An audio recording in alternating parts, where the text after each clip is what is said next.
great crowd. Thank you for coming tonight. So appreciate it. This is the Hale Speaker Series, our third speaker of 2024. This is our 15th year that we have had the Speaker Series running. And I just want to do a little shout out to Linnea Rhodes, who's been the chair of the whole time.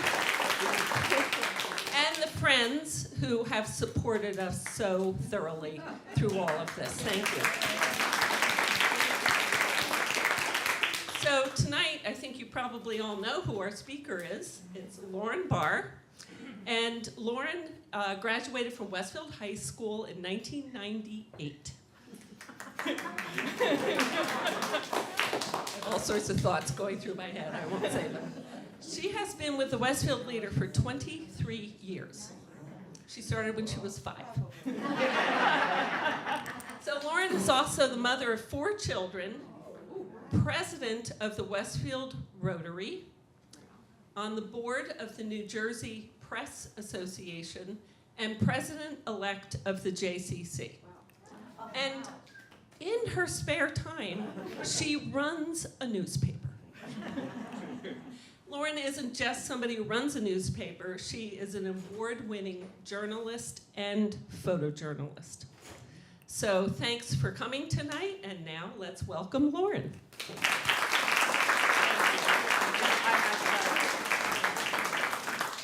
So, can everybody hear me nice and well? I have the lavalier mic on. Thank you, Barb, for the lovely introduction. Thank you to the Friends for supporting the Hale series, and thank you to the library for playing host. And the library, if you don't know, also hosts our archives, which go back to 1907. And the library serves as the host of that massive data mine, which many people like to thumb through. So as Barb said, I'm Lauren, and so I got started in my career early on. I grew up in town and read the Leader and the Record Press and liked to sit and compare the two every Thursday. And the biggest difference was that the Leader clearly edited the police blotter more than the Record Press did. At the time, it was owned by the Barr brothers, and so women still did not have first names. You were Mrs. and then your husband's name, which makes genealogy searches really fun when you go back through the archives. So the Bowers owned it and nearly bankrupted the paper. They left it in debt up to their eyeballs. As many of you know, if you lived in town long enough, the one brother died, and then the brother that took it over was then murdered by his ex-wife in the office on 50 Elm Street, and the only news outlet that did not cover that was the Westfield Leader.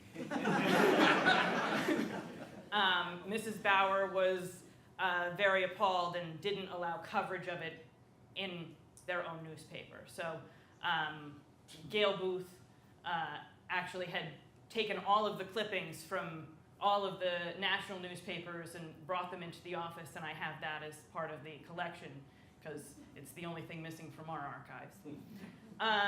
So we started on September 5th of 1890. The paper was started by who was then the superintendent of schools. They called him the chief principal at the time. So, and I can't even imagine in today's day and age the superintendent of schools starting a local newspaper, but there you have it. He did it to be in competition with the Pearsall family, who owned the Union County Standard, which was, at the time, the largest circulating weekly and played with being a daily newspaper. And that was run out of their office on Elm Street. The Leader started in the original Arcanum Hall, which was at the corner of Prospect and East Broad. And that was when the first fire happened. As you may know, printing presses are highly flammable, and when we used to print ourselves, we were the victims of 3 fires, including the last one at 50 Elm, which was when Bud Lee gave up printing ourselves, which was done in the basement of 50 Elm for many years. Bud Lee and the Lee family were the longest term owners of the paper. I am the 11th publisher and the first woman.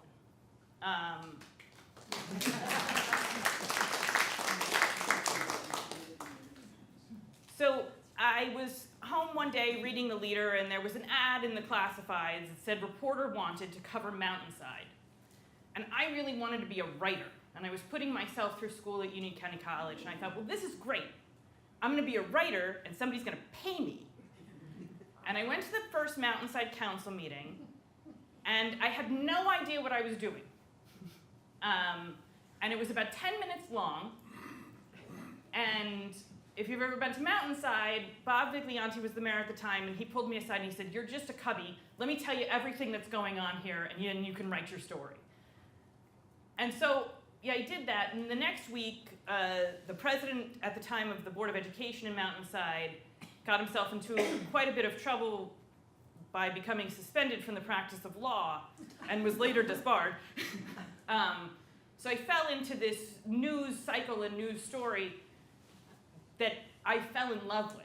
And I fell in love with the workings of government and municipal government and people that would go to these meetings.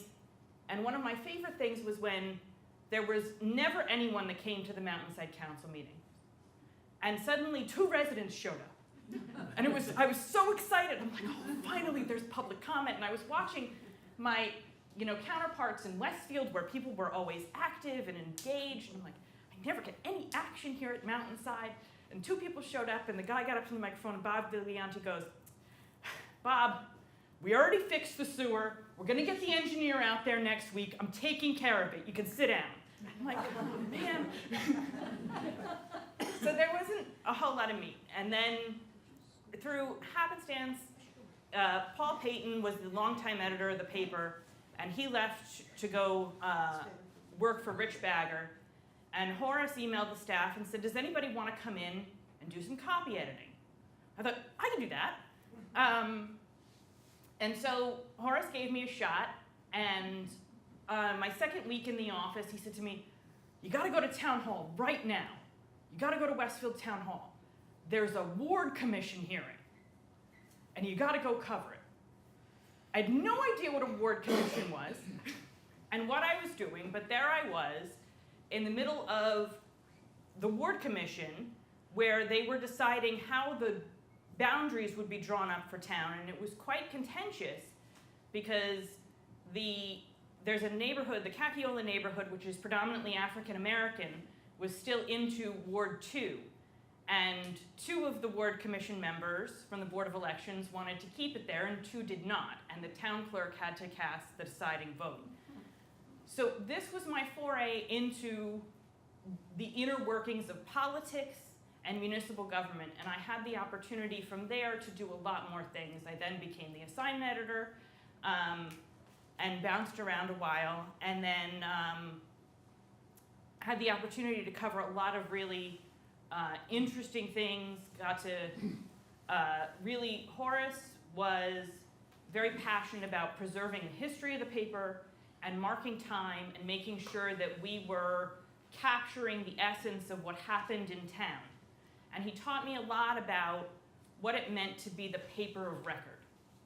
And that is one of the things that makes the Leader special versus some of what has happened to the rest of the industry, is that we continue to go to all of these town meetings, whether there's somebody there to speak or not, which in Westfield, you have an engaged population that comes to speak unlike any other town. We cover 7 municipalities. Westfield is an enigma.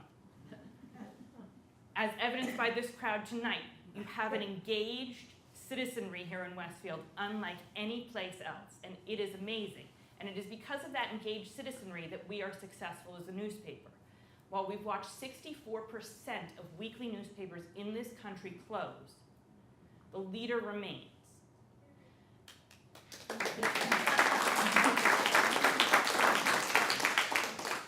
And we do that through a bunch of different ways.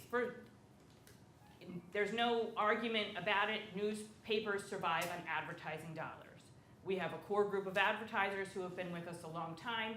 The pandemic was especially hard on us because a lot of what we do in advertising is event-based. So the New Jersey Festival Orchestra the Hale Speaker Series, Cranford Dramatic Club, the Westfield Community Players, all of those things disappeared during the pandemic. So that was very, very painful, but we were able to weather the storm. I should note that I bought the paper 1 week before the shutdown. So we had a closing on March 6th of 2020, and the rest is history. We were only able to survive through the pandemic because of PPP loans, a grant from the county that paid our rent for 3 months, and basically a lot of grit and an incredibly dedicated staff. The staff took furloughs and worked 4 days a week, and they are an incredible group of people who I'm really blessed to call my friends. We have almost all of us, with the exception of the lead reporter, Katie, have been together for over 23 years. We have staff members who have been there for 30 years. I'm looking at one of them in the room. And Suzette Stalker is the one that makes us all look good. Just so we're clear. Just so we're clear, that woman has never missed a comma in her life. So when it's somebody catching your press releases that you send in, and you like the way that it's edited, it's that woman right there. It is not me. I can't spell. So we survived the pandemic, and we've come out the other side. We're almost to the same amount of revenue that we were pre-pandemic. We'd like a little more. If you know anybody with a business, like to advertise, got a lot of good deals. But the other thing that makes us different is that we didn't sell, and Horace had a lot of opportunities to sell the paper to large groups. There are hedge funds that like to buy up little newspapers, and there are the big guys of Gannett and Advanced Media who have bought up lots of local papers, and they're gone. They have bought the Record Press, the Suburban News, the Cranford Chronicle, and just about everybody else in New Jersey, with the exception of Union County Local Source, is the other independently owned paper, which used to be 10. I think Worrell had 10 papers at one time, and he has consolidated to one. He had the Clark Eagle and several others under different banners. But he runs a very different operation than I do. He has no reporting staff, with the exception of a sports guy, whereas I employ a staff of, I'd like to have 6 writers and several photographers, and we are out in the community. So that is what we are doing that is very different from the model that Gannett and Advanced Media have built over the years, where they took these papers, they thought that they could roll the advertising together and that they would still be profitable, and it turned out that they weren't. And instead of getting back out onto the street and doing what needs to be done to run a newspaper, they folded them. And that's a shame. And the big guys are really the problem, because somebody in a boardroom somewhere is running the entire operation. And it's about a bottom line. And I hate to say it, a lot of it is about politics. They want a certain voice in the paper. And that has been done over the years, and it used to be that you knew which ones were your conservative papers and which ones were your liberal papers, and you had the competing voices, and you could read them both. The problem is that they bought all the competition.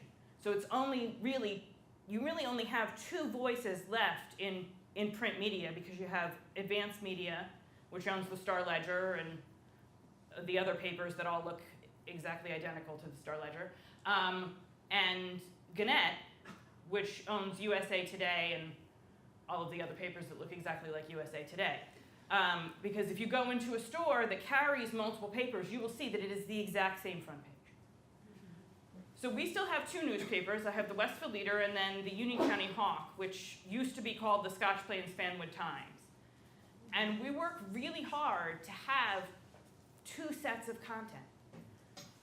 While we do understand, and we're conscious of the fact that we there are different things that affect different towns, like tomorrow's paper, give you a little preview, is that, you know, they've come up with they've awarded a contract, or they're about to award a contract to the designer for Chamaquis Park. Now, I put that in the Hawk because that's where my Scotch Plains readers are. And I know that they're interested in what's going to happen to the back end of Chamaquis Park, which is about to become something. Maybe an ice rink, maybe some fields. I've heard pickleball. And the Scotch Plains neighbors want to know. Just like the Westfield neighbors want to know about the cell tower that's going up in Scotch Plains on the Westfield border on Jerusalem Road. So we do have some crossover, but the front pages look very different. And we've made a conscious effort to do that because it caters to our readership. We are really blessed to have over 5,000 paid subscribers still. So I am not the oldest newspaper in the state, but I am the oldest circulating weekly, and I am the largest circulating weekly by numbers.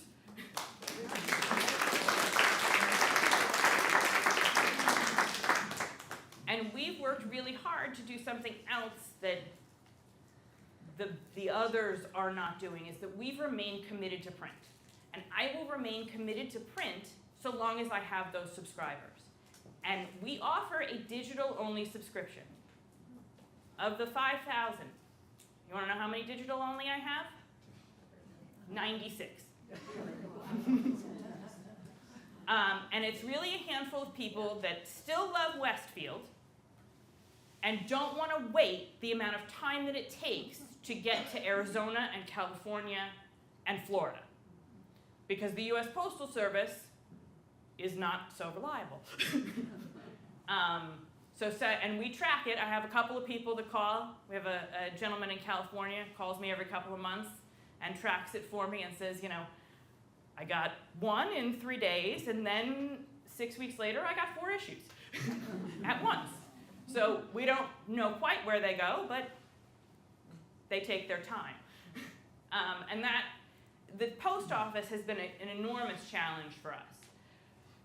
I would do curbside delivery if it was economical and if the state of New Jersey would allow me to do it, but the number of hoops that the state of New Jersey has put newspapers through, which is why I sit on the New Jersey Press Association board, because we advocate for our own industry. We managed to get an exemption for the plastic bags, but they don't want us to have delivery companies subcontracting for us, and have done everything in their power to identify those as independent contractors not allowed by the law, even though there are actual companies that do it. So there's a company that runs out of Kenilworth that still does all of the delivery for the Ledger. I can tell you where it is if you want to go sneak a peek, because if you go at 3 in the morning, you can see where all the Ledgers, the Wall Street Journals, the New York Times, everything gets dropped off to one location in Kenilworth. And the drivers come and pick up their stuff and run their routes. So you have one driver delivering your Journal, your Times, and your Ledger all to your driveway together. Which, you know, is great for the driver because they get paid to deliver all 3 newspapers, but the state of New Jersey doesn't like that, which makes it a little difficult. But so we're using the US Postal Service, which we have used since the Westfield Home News, if any of you remember that, went out of business. Westfield Home News was the delivery service in town. They were the only ones that delivered newspapers in town for many, many years. It was a husband and wife team, and they had a marital spat and the business went under. She took off with a boyfriend. That's fun. And you know, that's the one of the neat things about being in the newspaper industry is that there's always like some funny story. I came in one Wednesday morning, we were going to press, and there was this gentleman who looked very disheveled coming out of the office as I was coming in, and on press day, which happens to be Wednesdays, we start really early.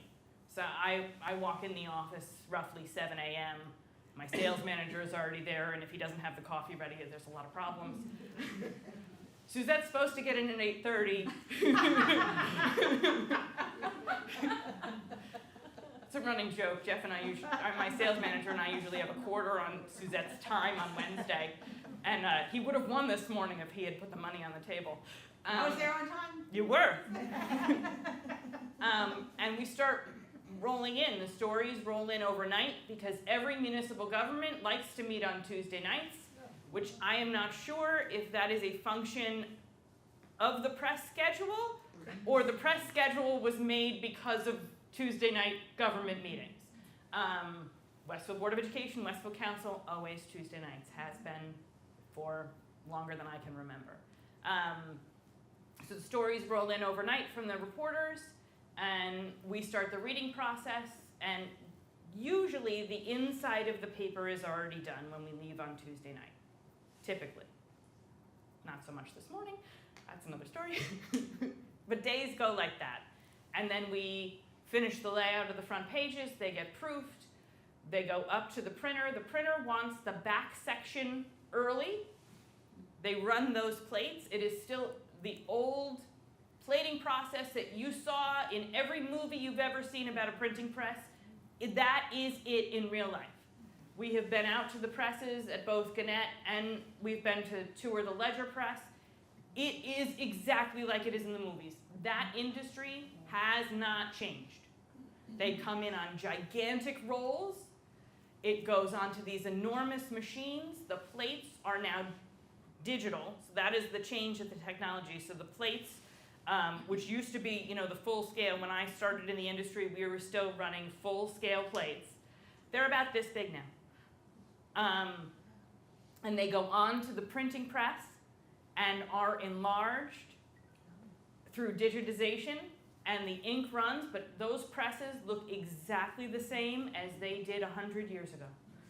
And as Gannett can tell you, they are just as flammable as they always were. Because they had a fire about 6 months ago.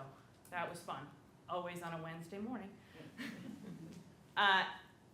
Anywho, the disheveled man that was walking out of the office, I said to Horace, what's going on? And there we were, Wednesday morning, press day, and he said, well, that was the printer, and the sheriff's office has locked him out of the building for non-payment of rent.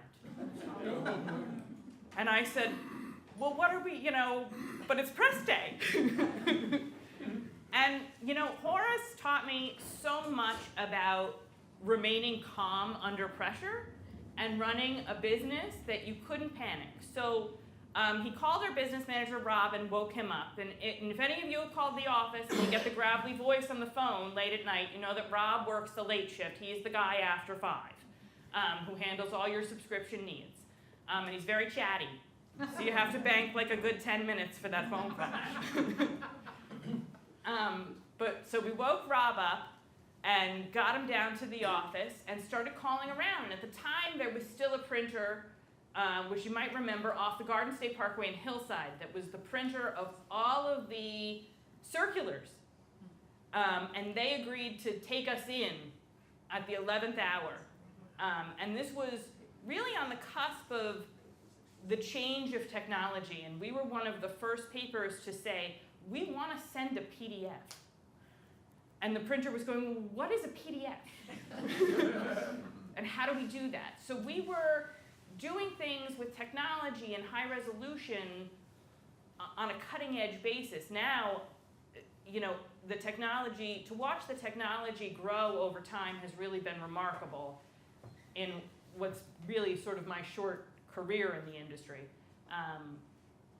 And now, we send individual pages and we can color and black and white pages at the drop of a hat. We are able to increase the number of pages and decrease the number of pages really on a dime. The printers were able to do this, whereas it used to be that we had to know a week in advance and order the paper and do all of those things. We do it the night before now. And a computer system literally tells the machine how much paper they need to go in. So our roll goes in, sized for us, and comes out. Now, the printer likes the stuff early. I run to about 11:30. I'm supposed to be there by noon. Occasionally, I'm 12:05. We have the paper in hand in the office right now. So from the time that we hit go, and today was 11:36, Jeff marked the time. The papers arrived in our office and to the Westfield post office at about 6:45 today. So the printing press is out in West Jersey, about a 45-minute ride. They come down, and we have a special permit. So we get to do things at the post office that the post office doesn't like, but we have a permit to do it. So we get to drop on the duck. So that's how I get it to your mailbox every Thursday. We have to have it there by 6 a.m. Obviously, I'm fairly well ahead of schedule. And it is bundled in route order. So, and the post office is very particular about this. So your carrier literally picks up the bundle, and it is in the order in which they walk. Wow. That is what that 4-digit code on your zip code means. That thing that you think is totally useless, that 4-digit code, it is a walking route order, that +4. And so that is how they have to be bundled. Now, we do 2 townwide mailings a year typically. I'll only do 1 this year because we don't have an election in Westfield anymore every year. We used to, before they changed the law here, we used to have a council race every year. Now we have them every 2 years. So I do the election mailing, which we do as a service to the residents, where we sit and we cull all of their information and profile them. Everybody running gets a bio, and they're asked to submit a photo. Most of them do. If you don't see a photo, it's not because we didn't ask. And we do that for the residents so that they can see who's running. Because the reality is that there's going to be a national election this year. But that's going to be decided by the entire state. And that is an enormous amount of money that the federal government is going to spend. But the biggest impact that you have to affect your tax dollars is your property taxes. So the majority of that is going to go to your Board of Education. In Westfield, the next highest percentage is going to go to the County of Union, with Westfield getting the smallest percentage of just 14 cents on the dollar of your taxes is the municipal government. They get this teeny tiny budget to work with, and they have to stay within the 2% cap thanks to the rules of the state of New Jersey. So they can't give you more services unless they can invent a way to make more money. And I have to say, this council has been a little inventive. They're renting out the train station and a liquor license, which who knew you could even do that under New Jersey's very archaic liquor license rules. So they're collecting new revenue in a way I would have never imagined. And that's one of the really important things about doing what we do and being journalists, is that you have to always be curious. You have to always want to know more. And that leads down roads and takes you. You have to be open-minded to let it take you wherever it takes you without making a decision ahead of time.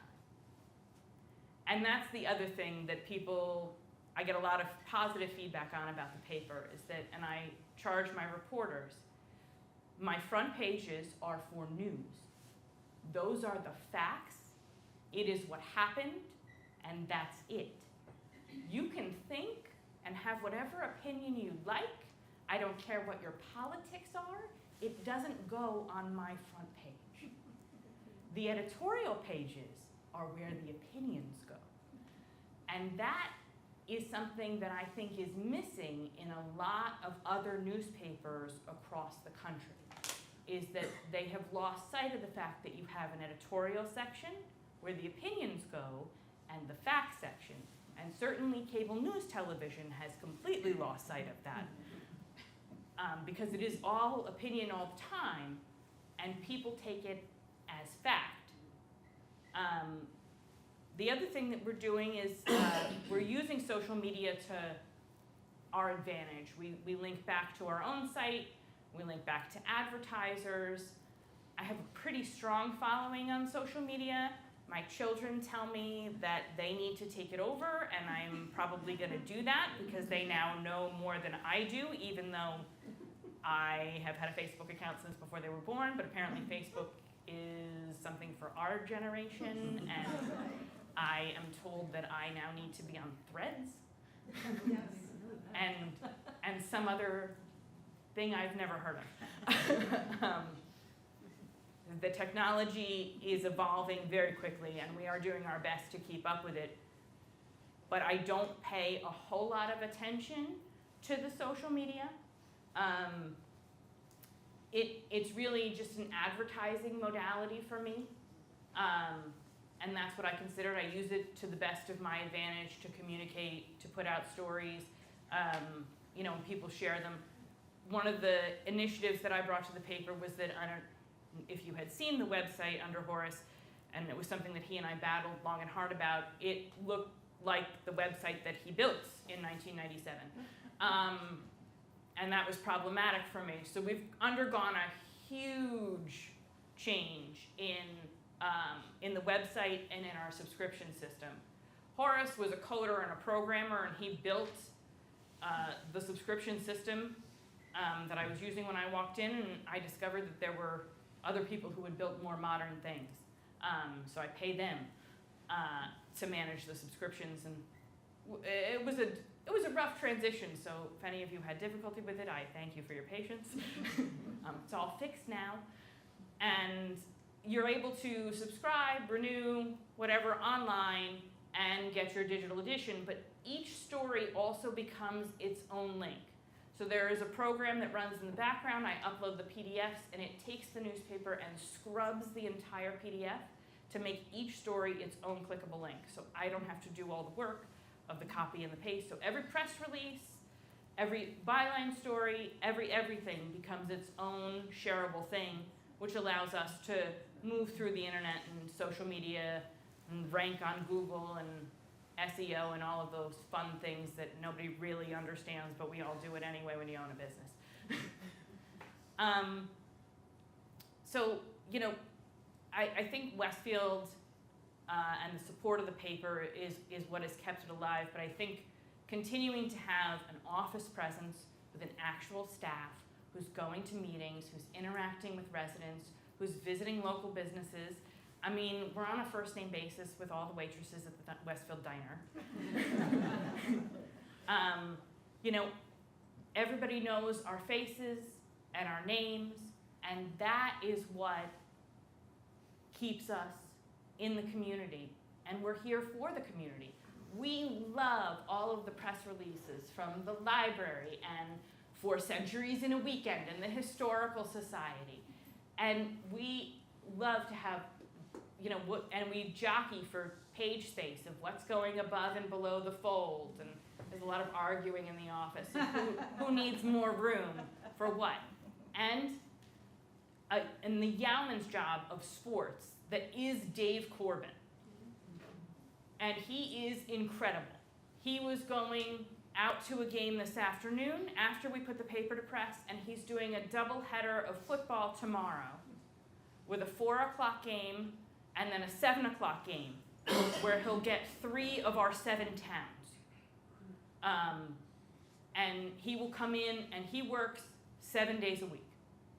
He never takes a day off, and he puts that sports section together all by himself. We have a handful of parent volunteers for photos for games that he can't get to, and he relies on the coaches for stats for things that he can't get to out of town. But he does an incredible job every week going out to all those games, and no matter what the weather. In the summer, you see him in his hat with his sunblock out on all the baseball fields, and in the winter, he's got the parka on and he's out on those football fields. And he is down there with that camera, and he is an incredible photographer. I keep submitting him for things for awards, and I don't know why he wins, because his action shots of the kids playing sports are absolutely incredible, and we get a lot of our newer subscribers through his sports section because people love to see kids in the paper. And those are our biggest selling editions on a regular basis is the honor roll.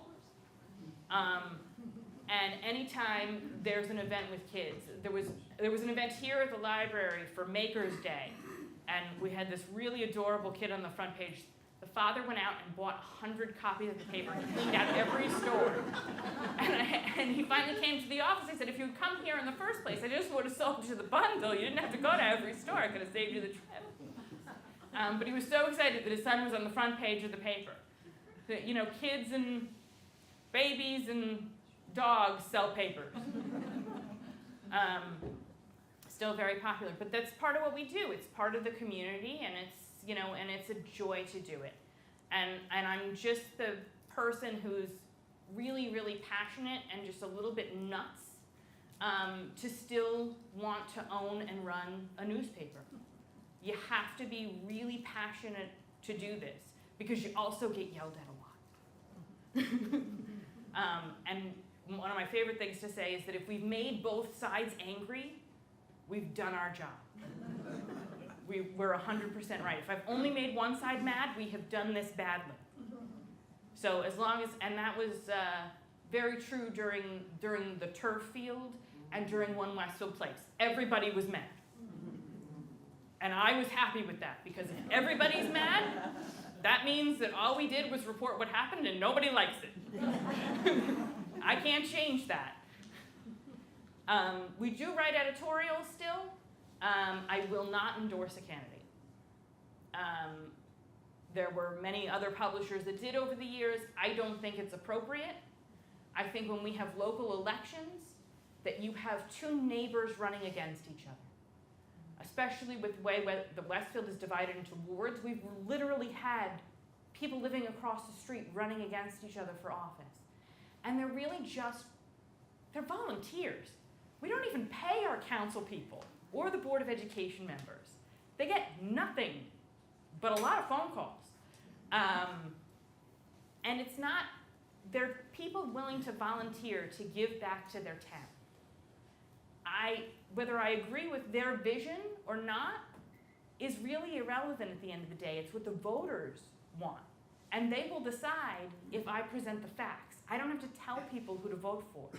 We live in a very affluent town with a lot of well-educated people. You don't need me to tell you who to vote for. You can decide for yourselves if I just present the facts to you. And that's my editorial policy. Should I take questions now?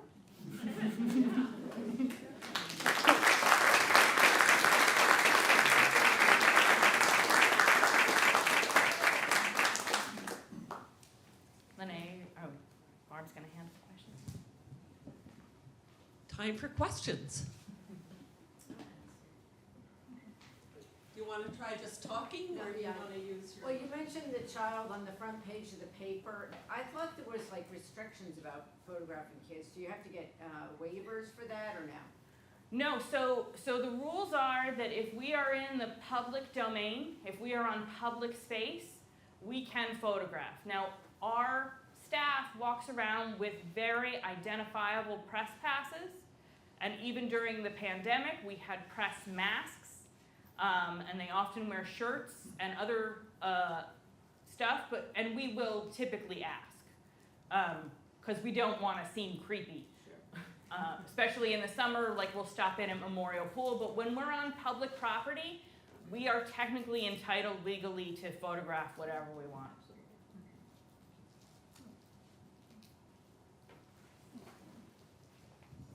How have the advent of digital news, local news outlets like the Patch and Tap affected your business? Great question. So obviously we outlived Patch's heyday.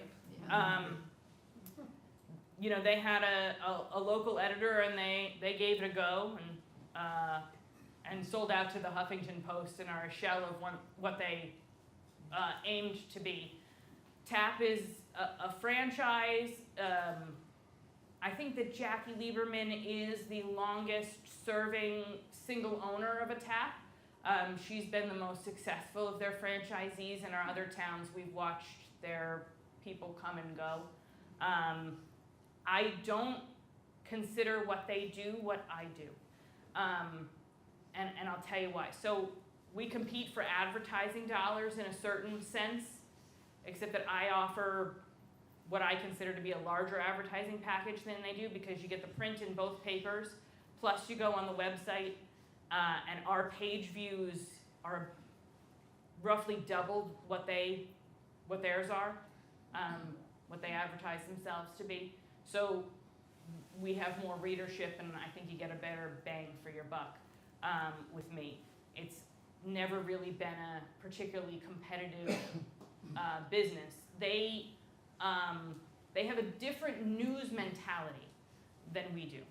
So if there's an accident on Central, or Central is closed, I'll just go straight to social media. I'm not going to bother putting it in the paper. By the time it comes out on Thursday, it's old news. So I'll go straight to Instagram and Facebook with a photo. A good example of that, we had a fire up on Prospect a couple of months ago, and because we're here on North Avenue in our office, we can get places pretty quickly. And so I beat everybody to the scene, with the exception of the Westfield Fire Department. And was up on the hill at Franklin School taking pictures, and was on Instagram and Facebook and whatever else we go to almost instantaneously to say, there's a fire on Prospect, the fire department is on scene, avoid the area. That's it. Maybe we'll have a picture in the paper of it later, which I did because they were good photos. Sorry for the people, but that's the business. But that's it. That's what we use social media for. People know that they can rely on us to get them the information. I'm not going to give you a headline that says, fire on Prospect, to make you click through to my website to read, there's a fire on Prospect. And they do a lot of that. They like to go to accidents, and they like to follow the scanner and post articles on their website that I don't even consider an article. I mean, they have their own place in today's, bullet point news industry. And I think what they do is something that people like, because they know that somebody rolled their car over in the train station parking lot, because they hit the curb, because you do. And people like that, and it has its own place, but I don't consider it competitive to what we do. We also do a lot of long-term investigative journalism projects that they don't do. We will file Oprah requests and go through 15,000 pages of documents in our free time to maybe uncover that somebody in a government agency is using their position to make money on the side. And then suddenly those people retire.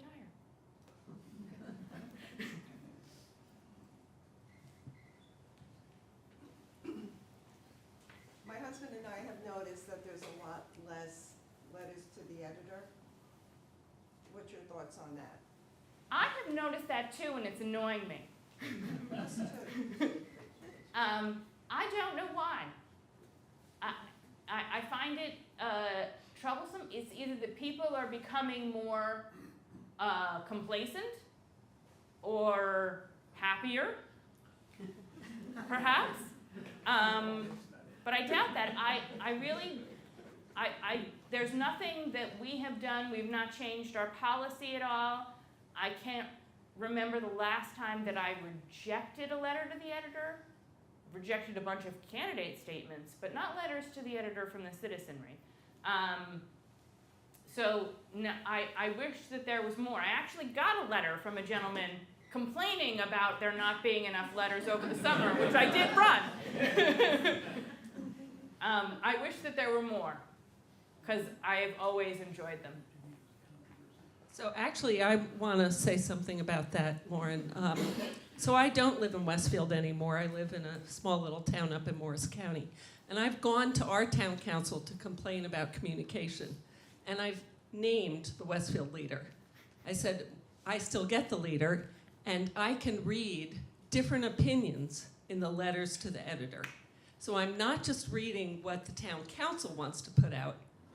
I'm reading what the citizens of the town think.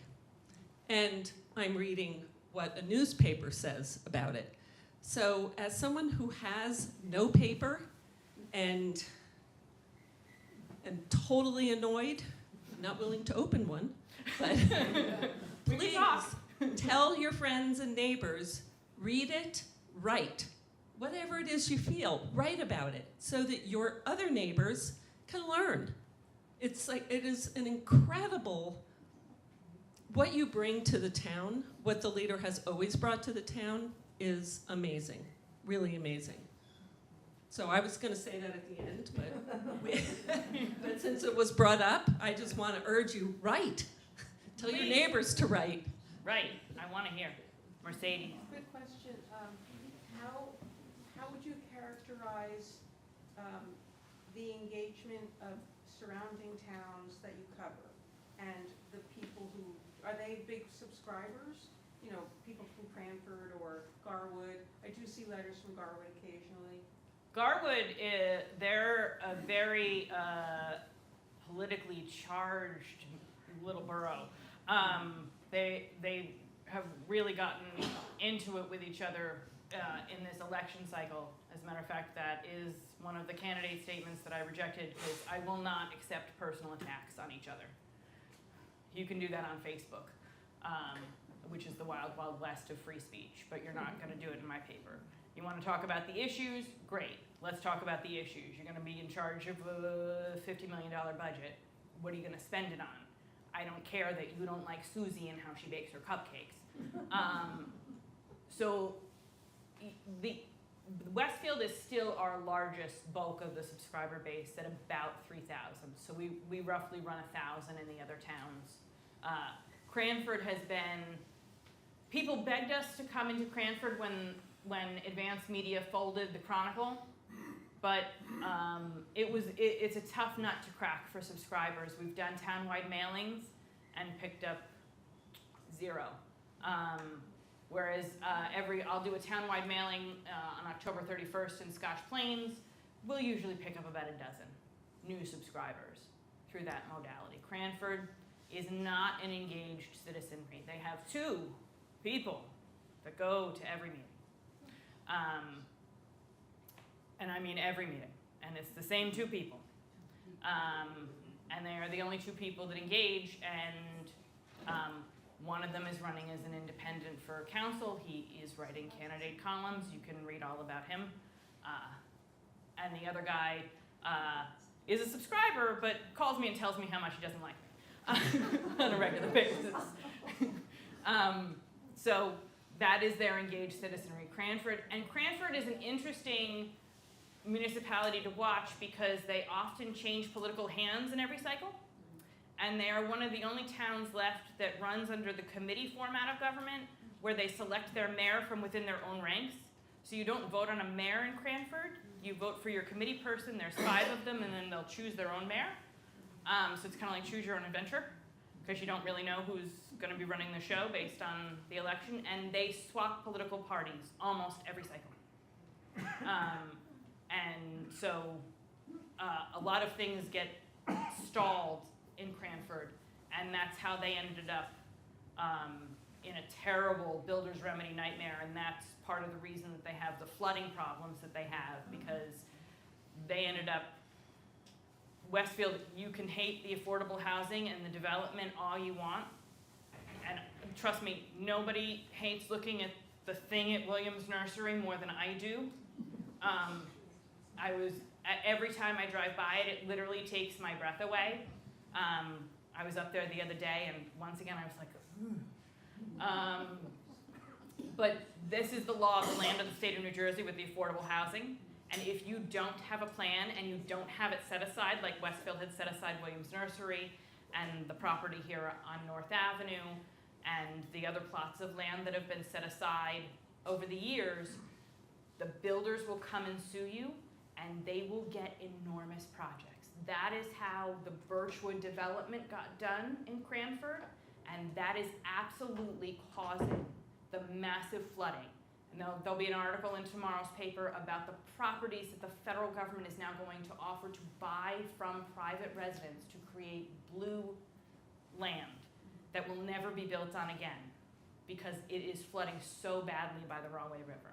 So Cranford didn't have a plan and got sued and ended up in the situation with the Birchwood development.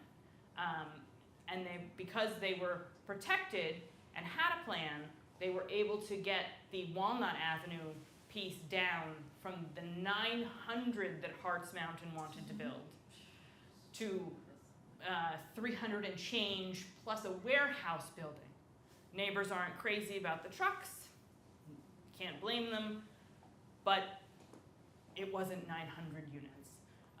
And that was the negotiation, and that's why Cranford, among other towns, has joined in together in a lawsuit to try to challenge the state of New Jersey. But you don't see the engaged citizenry in the other towns until there's an issue. In Scotch Plains, the issue came last year because they didn't want a turf field.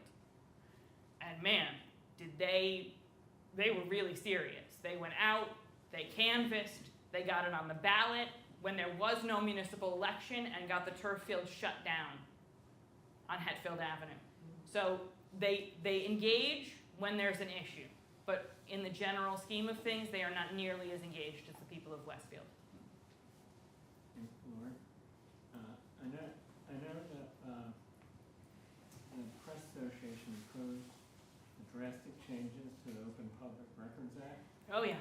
and Could you you repeat the mentioned. question? Could you give him the microphone? You have to hold it close. Yeah, Lauren sits on the New Jersey Press Association board, which opposed drastic changes that were made to the Open Public Records Act, and she mentioned earlier that they use that all the time. Most journalists do. So I know it's a little bit early because I think it took effect last month, but have you seen any impact yet, and do you think it's going to really interfere with your job? It is too soon to say. We haven't really tested the waters, and we're really blessed. The Westfield town clerk, Maureen is amazing, and all of her predecessors were. We have an excellent working relationship, and we have a pretty good rule of thumb: don't piss off the clerks, because they are our information superhighway. Everything that I want, from budgets to backup documents and contracts, the clerks have it. We have excellent relationships with all of our town clerks, where I don't usually file OPA requests for most of what I need because I just ask. And most of the clerks prefer that. On the Board of Education side of things, it's usually a little bit different, as is the county government is a different animal. So when we go to test those waters in the next couple of months, which we've been toying with some ideas in which we will test those waters, I'll be able to report back as to how little we get. I imagine that it's going to be more difficult, and there will be more redactions, and we will have to reword things a lot. I got the new form 2 weeks ago. Could you explain what the change is for those of us who are? Oh, sure. So it used to be that we could request, and any citizen could request, including anonymously, pretty much anything that qualifies as an open record, and all government business was qualified as an open record. With the exception of, really, there were a handful of exceptions: investigative documents by police, personnel records, but that was also a gray area with, there's open public records, and then there's something called common law, which some judges have ruled that some things are available under common law, like disciplinary records for police officers have been ruled accessible under common law. So it's not an Open Public Records Act thing, it's a common law, and I think we're gonna have a lot of fighting, legal battles with municipalities over these differences in the coming months. The state of New Jersey basically, they really just condensed it into, well, most of these things aren't considered public records, and we don't have to go searching for them, and you're not entitled, you have to be very, very specific, and you have to know what document you're asking for before you ask for the document. So it used to be that I could just ask for minutes of a meeting, and now I can't ask for those without serious redactions, and I have to wait time, and now they used to have a certain number of days in which they had to respond, and those timelines are gone. And one of the reasons that they did it, and part of it I understand, was that there were a lot of commercial entities, and I'll use the word commercial loosely. There's a lot of people running around with their own YouTube channels, basically, who like to file requests for every dash cam video in a certain time period in the hopes that they'll get something that will help their YouTube channel. Which is, basically how there was a Westfield police officer who became internet famous not that long ago for a stop because somebody was very busy filing Oprah requests, and there are people that just run around from town to town filing Oprah requests. So they were trying to stop some of that, but at the same time, they basically just gutted the whole law and made it really difficult for the citizenry to even obtain documents. I used to be able to request, a year's worth of attorney's bills, because that makes up an enormous part of the budget in legal fees, especially when towns are being, are involved in active litigation. I can't ask for that anymore. I have to know exactly what month, exactly what case, So I have to be very specific about it. We'll test the waters in the coming months and see how far it goes, but I'm not too worried about it because, like I said, we have a very good relationship with the clerks, and it's a pretty open government. So if there's something I really want, we'll figure it out in a way for me to get it and file the request appropriately.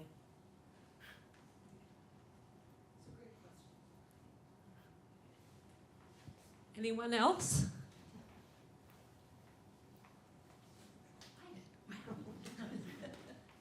Thank you, Lauren. That was Thank you all. wonderful. Thank you all for coming.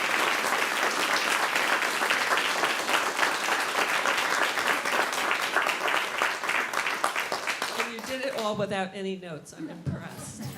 I just want to remind you, our next speaker is Dan Lynch. He is coming on the 13th of November, and the title of his talk is The Business of Professional Sports. So hope to see you here. And anything else, Linnea, I should add? Okay. Again, thank you, Lauren. Thank you.